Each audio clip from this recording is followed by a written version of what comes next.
پھر مجھ کو ادب لایا سرکار کے قدموں میں. تو حضرت کسی نے گفتگو نہیں کی. حضرت صدیق اکبر نے بازو تھاما اور لا کر کے نا حضرت مولا علی کو حضور کے قریب بٹھایا اور خود سائیڈ پہ جا کے بیٹھ گئے. کوئی بولا نہیں, بات نہیں کی. تب ہم تو باتیں زیادہ کرتے ہیں نا. جا کے سائیڈ پہ بیٹھ گئے. اور کسی نے کیا تبصرہ کرنا تھا, نہ کسی کی جرت تھی, نہ کوئی کرنا چاہتا تھا, نہ کر سکتا تھا. تھوڑی دیر خاموشی رہی, پھر میرے کریم بولے اور حضور بول کے فرمانے لگے, دیکھا تم نے ابو بکر نے کیا کیا ہے. اور پھر حضور فرمانے لگے, عزت والا ہی کسی کی عزت کو پہچان سکتا ہے. فضل والے ہی اہل فضل کو پہچانا کرتے ہیں. میں ذمہ داری سے کہتا ہوں کہ مولا علی کی شان کو اگر سمجھ سکتے ہیں تو ابو بکر صدیق سمجھ سکتے ہیں. اور حضرت صدیق اکبر کا مقام اگر کوئی جان سکتا ہے تو مولا علی ہی جان سکتے ہیں. آج ہم ذکر کر رہے ہیں نا امام حسین کا. امام حسین رضی اللہ تعالیٰ عنہ, میرے جیسے بندے کی تو زبان نہیں اس قابل نہیں کہ ان کا نام لے سکے. کہاں سیدنا امام حسن اور کہاں سیدنا امام حسین اور کہاں ہم لوگ. ہماری حیثیت ہے, ہم تو یہ تو وہ لوگ ہیں جن کا نام ذریعہ نجات ہے, جن کا تذکرہ ذریعہ نجات ہے. یہ سارے اسی دریائے محبت کی نہریں ہیں جس کو مدینے والے محبوب نے اپنے دستے مبارک سے چلایا ہے. حضرت امام حسین رضی اللہ تعالیٰ عنہ یہ حضور کی اولاد پاک ہے. پیروں کو نا تھوڑی مٹی لگ گئی. عمر جوانی کی تھی, داڑھی مبارک ساری سیاہ تھی, کالی تھی. حضرت ابو ہریرہ ان سے سالوں بڑے تھے, امیر المومنین فی الحدیث. حضرت ابو ہریرہ نے دیکھا کہ امام حسین کے مقدس قدموں کو مٹی لگ گئی. کسی سے بھی کہا جا سکتا تھا ذرا امام صاحب کی توجہ کرانا, یہ ذرا مٹی اتار دینا, لیکن حضرت ابو ہریرہ جھٹ سے اٹھے, اپنی پگڑی کھولی, اس کا پلو لیا اور حضرت امام حسین کے پیروں سے مٹی صاف کرنی شروع کر دی. کیوں کہ اہل فضل ہی کسی کی فضیلت کو جان سکتا, عزت والا ہی کسی کو عزت دیتا ہے. جس کے پاس وقار ہو, او میرے سنگیو, لوگوں کی باتوں میں نہ آنا, یہ تمہیں الجھا دیں گے, یہ تمہیں تفریق میں ڈال دیں گے, یہ انتشار برپا کریں گے. یہ وہ حسین جماعت ہے جو حضور کے سامنے بیٹھا کرتی تھی. ان سے پیار کرنا, ان سے محبت کرنا. آپ کبھی ترمذی کی ایک حدیث پڑھے تو مر جانے کو جی کرتا ہے. حضور نے فرمایا تھا, میرے صحابہ کے بارے میں اللہ سے ڈرنا, میرے بعد انہیں اپنی زبانوں کا نشانہ نہ بنانا. کاش کوئی ان جملوں کا درد سمجھ سکے. فرمایا رب سے ڈرنا. اور کریم فرمانے لگے, جس نے ان سے محبت کی میری محبت کی وجہ سے محبت کی, اور جس نے ان سے عداوت رکھی میری وجہ سے رکھی. کبھی بھی کسی میں, اور جو حضور کی اولاد ہے, صحابہ کرام نے ایک جگہ کچھ نذرانہ جمع کیا اور جمع کر کے کہا کہ حضور کی بارگاہ میں پیش کرنا ہے. اخراجات بہت زیادہ ہیں اور ظاہری وسائل اس ترتیب سے نہیں ہیں. یہ نذرانہ ہر مہینے پیش کرنا ہے. جب وہ لے کے حضور کی بارگاہ میں گئے نا تو اللہ نے قرآن نازل کر دیا. فرمایا محبوب ان سے کہہ دو, لا اسألکم علیہ اجرا, میں تبلیغ دین پر تم سے کوئی اجر نہیں مانگتا. الا المودۃ فی القربى, بس میرے قریبیوں سے پیار کرتے رہنا, میرے قریبیوں سے محبت کرنا, پیار کرنا قریبیوں سے. حسنین کریمین سے جو حضور کا پیار ہے, جو نبی پاک علیہ السلام کی ان کے ساتھ والہانہ محبت ہے. اعلیٰ حضرت بریلوی نے حدیث لکھی ہے, راوی حضرت عثمان غنی ہے رضی اللہ تعالیٰ. حضور سید عالم صلی اللہ تعالیٰ علیہ وآلہ وسلم نے نا گھر میں پیغام بھیجا. فرمایا فاطمہ سے کہو ذرا حسن حسین کو تو بھیجے. یہ سارا دن ہی حضور کے پاس رہتے ہیں, سارا دن ہی, لیکن وہ جو والہانہ پن ہے, جو محبت ہے, جو ان کے ساتھ محبوب کا خاص لگاؤ ہے. سیدہ سے کہو ذرا شہزادوں کو بھیجے, تھوڑی سی دیر ہو گئی آنے میں. اعلیٰ حضرت فرماتے ہیں یوں لگتا جیسے سیدہ فاطمہ کپڑے نہیں ماں بدلنے لگتی بچوں کے, خوشبو نہیں لگانے لگتی, تھوڑی تیاری میں دیر ہو گئی تو محبوب نے نظریں جمائی ہیں اس حجرے کی طرف جہاں سے امام حسن اور حسین نے آنا ہے. رحمت کے عجب ہی جمیلے ہیں, حسنین یہاں پر کھیلے ہیں. تو دونوں شہزادوں جب دروازہ کھلا تو حضرت عثمان غنی کہتے ہیں بچے جب نکلے نا دونوں تو یہ کوئی 10 15 50 100 میل دور سے تھوڑی آ رہے ہیں، تو یہی رہتے ہیں محبوب کے قرب خاص میں، انہیں سایہ کرم ہر وقت نصیب ہے. لیکن نبی کریم علیہ السلام کا جو والہانہ پن ہے، جو ان کے ساتھ حضور کا رشتہ محبت ہے، جیسے ہی دونوں شہزادے آئے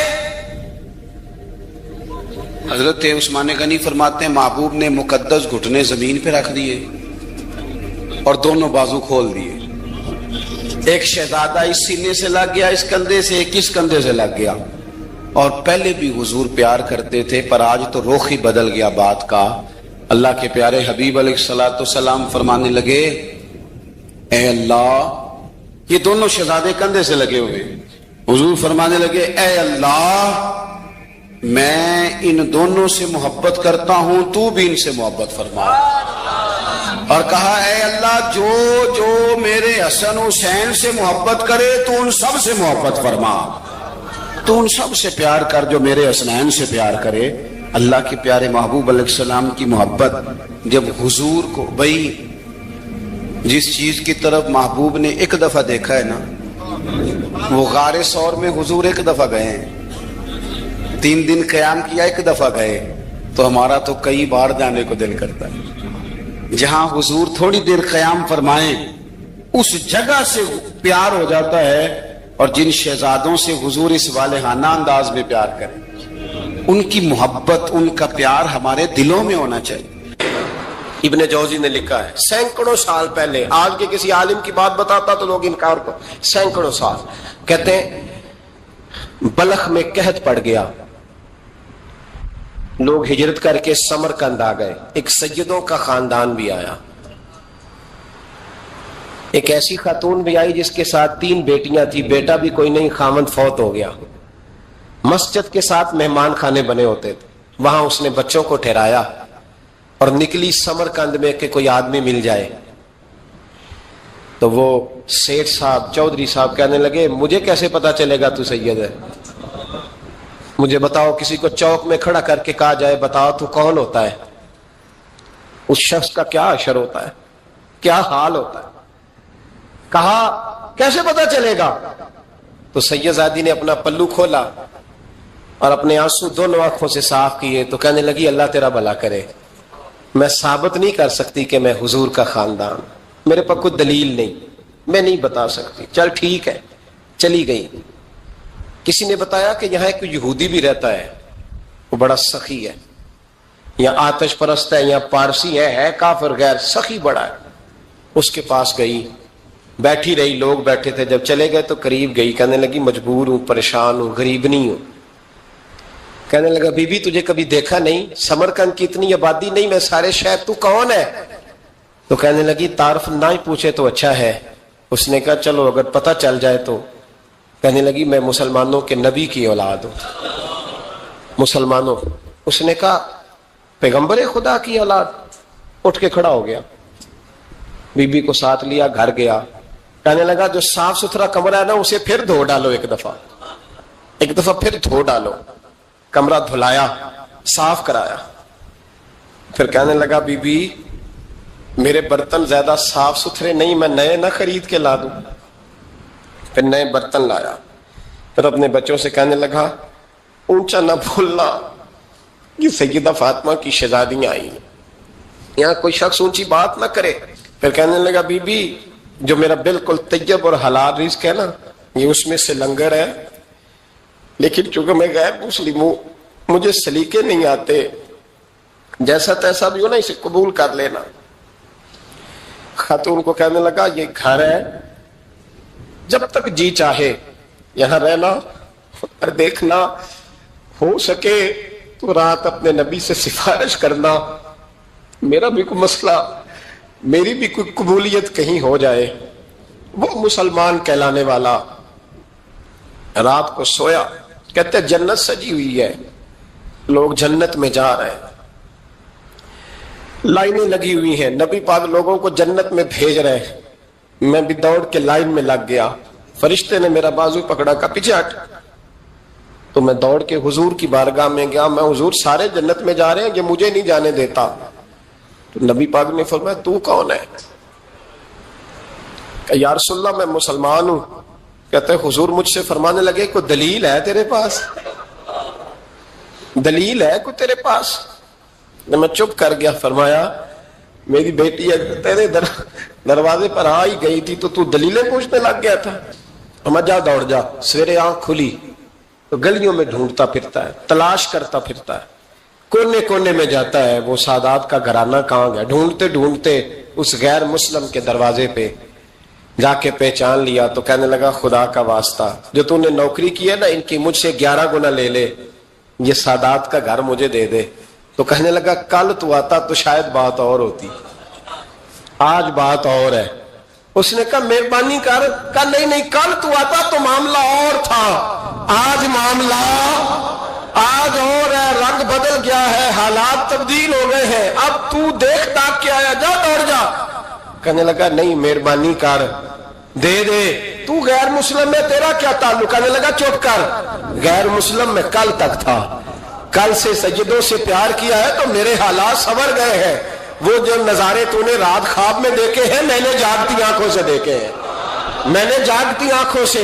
اور تو نے کسی مفتی پیر عالم کے ہاتھ پہ کلمہ پڑھا ہے, میں نے رات محمد عربی کے ہاتھ پہ کلمہ پڑھا.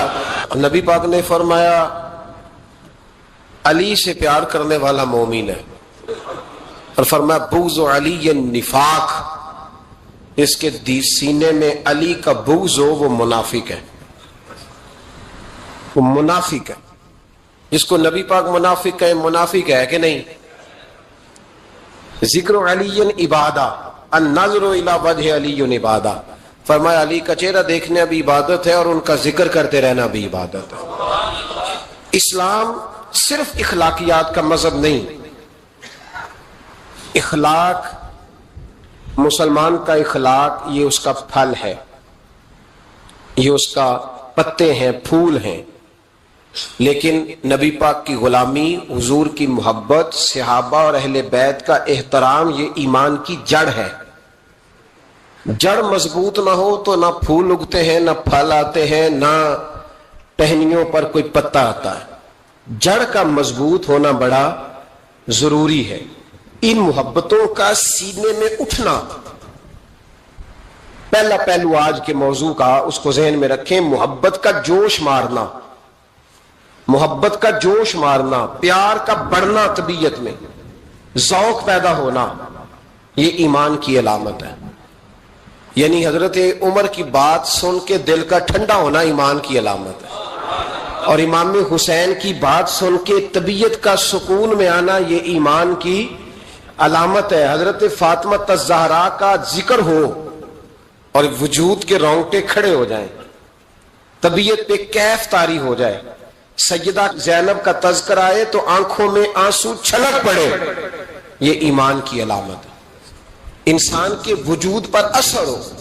لیکن جو آدمی کچی کچی باتیں کرے, کمزور کمزور کمزور کمزور کہانیاں سنائے کہ نہیں جی وہ ٹھیک ہے, اہل بیت ہی اصل تھے, سارا کچھ وہی تھے, صحابہ بس وہ. بھائی جس آدمی کے پیچھے مولا علی نماز پڑھتے ہیں وہ بندہ تجھے قبول کیوں نہیں؟ جس ابو بکر صدیق کے پیچھے وہ نمازیں پڑھتے ہیں تجھے کیوں نہیں قبول؟ جس عمر کے وہ مشیر بنتے ہیں تجھے کیوں نہیں حضرت عمر قبول؟ اور جس عثمان غنی کے بارے میں مولا علی کی یہ رائے ہے کہ امام حسن اور حسین کو تلواریں دے کے حضرت عثمان کے دروازے پر کھڑا کر کے کہا بیٹا یہاں کھڑے رہنا, کوئی دشمن عثمان کے قریب نہ آنے پائے. تو جس عثمان کے حضرت علی محافظ ہیں تجھے وہ عثمان کیوں قبول نہیں؟ یاد رکھو ہم لعنت بھیجتے ہیں فرقہ واریت پر, امت کو تباہ کرتے ہیں وہ لوگ جو فرقہ واریت پیدا کرتے ہیں. لیکن آپ کو بتاؤں جس جماعت سے آپ کا تعلق ہے نا اس جماعت کی امت مسلمہ کو ضرورت ہے. قیامت بھی 10 محرم کو ہی آئے گی, جمعے کا دن ہوگا. تو میں آج دل کو حاضر ناظر رکھ کے اپنی طبیعت کو حاضر پا کے باشعور آپ کو کہہ رہا ہوں جاگ کے سننا خدا کا واسطہ. آپ اس جماعت سے تعلق رکھتے ہیں, اگر کافر کے سامنے اسلام کا کوئی چہرہ پیش ہو سکتا ہے تو صرف سنی کا چہرہ پیش ہو سکتا ہے.